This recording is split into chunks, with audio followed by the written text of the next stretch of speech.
Quel est le rôle d'un cabinet d'avocats lors d'une transaction immobilière? Dans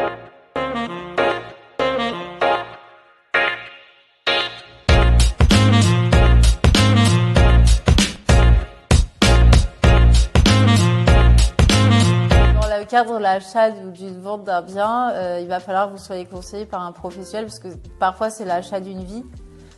Soit vous êtes investisseur et vous allez acheter 10, 20, 30, 100, 1000 biens, pourquoi pas. Mais pour la plupart des gens, vous allez acheter un bien, deux biens, une résidence principale et une résidence secondaire, éventuellement un investissement locatif, mais ça va être quelque chose qui va impacter votre vie personnelle et votre vie économique. Donc vous ne pouvez pas vous permettre de faire des erreurs lors de ces achats ou de ces ventes.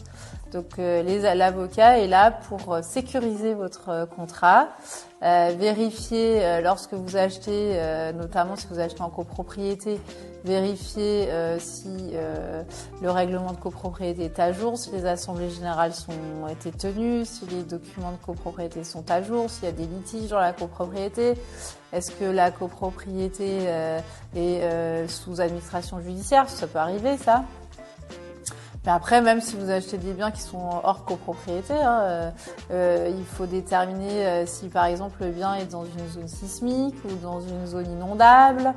Est-ce qu'on peut construire dessus? Est-ce qu'on peut agrandir par exemple le bien? Si vous achetez une maison, est-ce que vous pouvez créer une chambre supplémentaire, etc.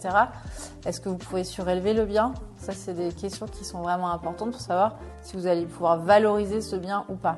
Il faut déterminer aussi, par exemple, s'il y a des termites, des mérules, etc. Parce que c'est arrivé que les biens soient envahis de termites, par exemple, et qu'ils perdent de leur valeur. Et là, à ce moment-là, c'est une catastrophe parce que vous allez avoir une moins-value sur votre bien et qui va du coup vous appauvrir.